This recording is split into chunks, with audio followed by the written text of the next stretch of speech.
So for example, you would take the Geode Life and Work app, and where people can put in their resumes and they can register intellectual property and copyrightable property, patentable intellectual property. You can then take that and then you would compare it against LinkedIn, and in some sense the patent office and the copyright office, but at a minimum LinkedIn.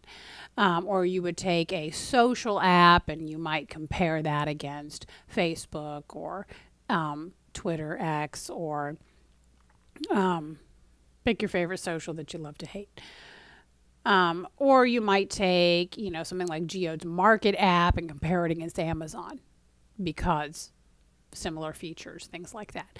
And this is typically how these valuations are done. So you can look at that type of app comparison, and then you can look at the value of the chain as infrastructure, that kind of thing. And that's how you would typically do it. And when a chain is fairly new, that gets a little tougher, but you will see, if they're working with VCs, they're going to do a valuation that's more that comparison-based valuation.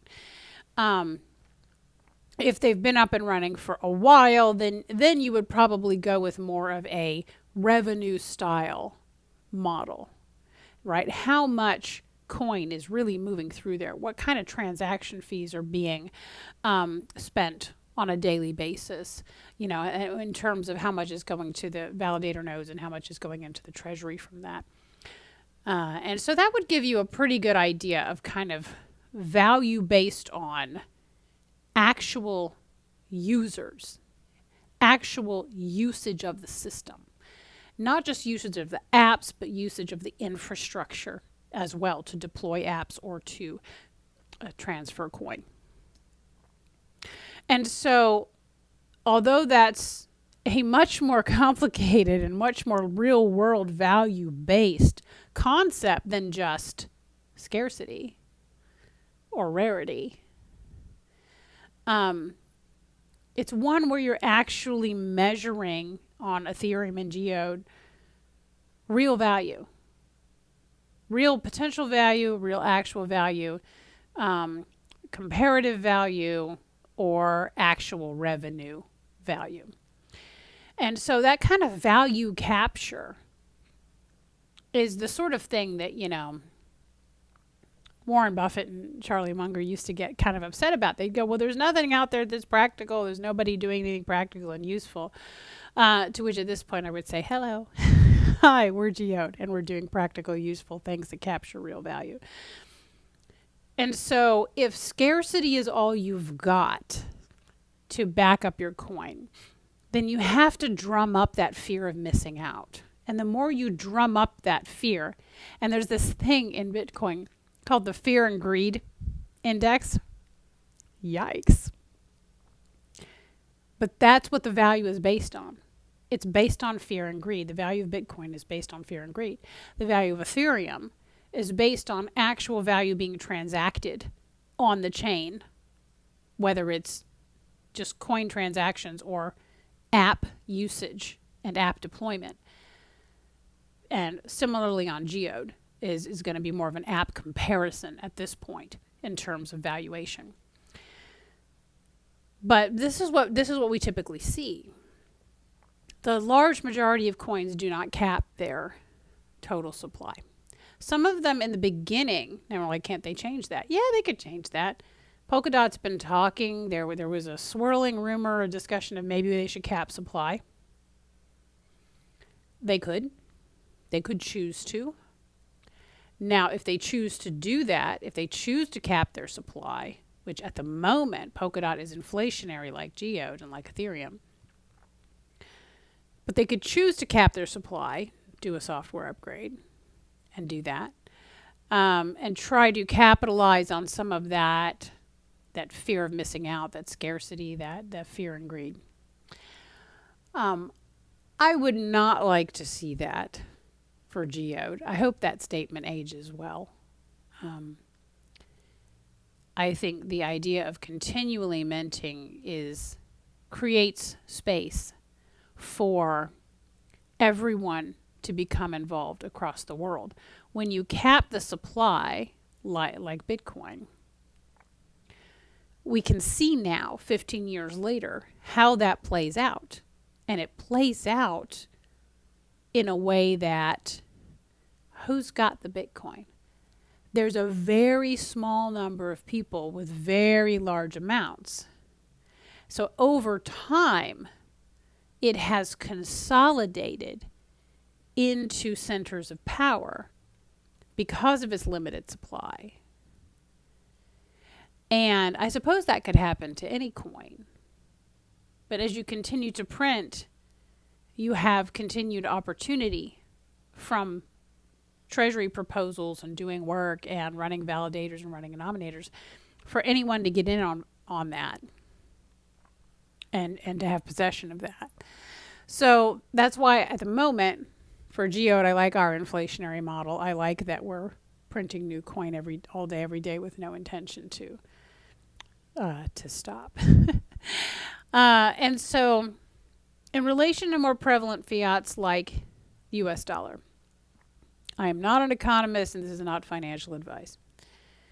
But similarly, just take a look at how fiat currencies relate to each other, right? So go look at the Forex market and go look at the kind of headlines that make the dollar go up or down against the yen or the euro or pick another fiat.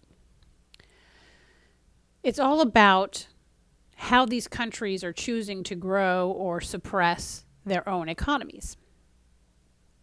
And that makes the value of one currency go up or down against another. And you see very similar things in the crypto world as well, right? Because people don't just trade, Geode for dollars, Ethereum for dollars, Bitcoin for dollars. People trade Bitcoin for Ethereum. Ethereum for Polkadot for Bitcoin. And it goes all around, right? It's much more like a Forex market. Much more like Forex than anything else.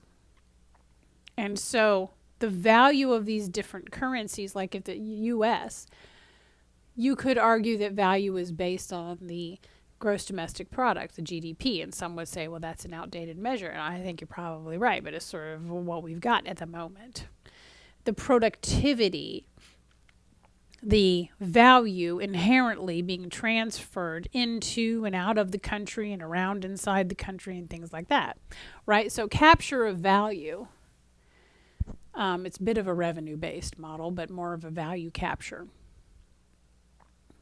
And again, I'm not an economist, but this is my best take on what I tell you is a tough question. So nice. This is good. This is making me think. So that's why cryptocurrencies have value. And that's why the values of different cryptocurrencies are so wildly different from each other. Because there's a lot more activity going on the Ethereum network than there is on Polkadot, but then that's about to drastically increase over on Polkadot with what they're doing right now. Geode is set up for something similar. And so it's just, they've all been around different amounts of time, have different amounts of activity, different types of activity, different transaction fee models, and things like that. So anyway, if anything has value, it's going to be based either on just scarcity and fear or actual value capture from a revenue perspective or from a sometimes from inherent or intrinsic value capture as well. That probably needs its own video. But that's the basics. That's why these coins have values and have different values and things like that. So it's something to consider. When you're looking at a particular crypto, why does it have value?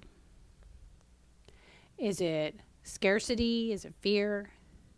Or in the case of meme coins, I guess I have to address meme coins. Meme coins are literally they're just for fun. They're just a joke. It's something funny. It has a funny logo. It represents something funny. It's supposed to be entertaining. So when you look at meme coins and what's the value of a meme coin based on, you could say it's based on the number of people it brings joy to. Yeah, maybe. But most of the time it's just based on pure speculation. So that would be a greed factor, right? So Bitcoin's value is based on fear. Meme coin's value is based on greed. And then you have your utility tokens, Ethereum, Geode, Polkadot, etc., Cardano, Solana, that are based on value capture, intrinsic and extrinsic value capture. So there you go. There's the basics. Great question. I hope I answered it in a way that's what you're looking for. Send me more questions and thoughts and ideas. And thank you for joining me. I'll see you next time.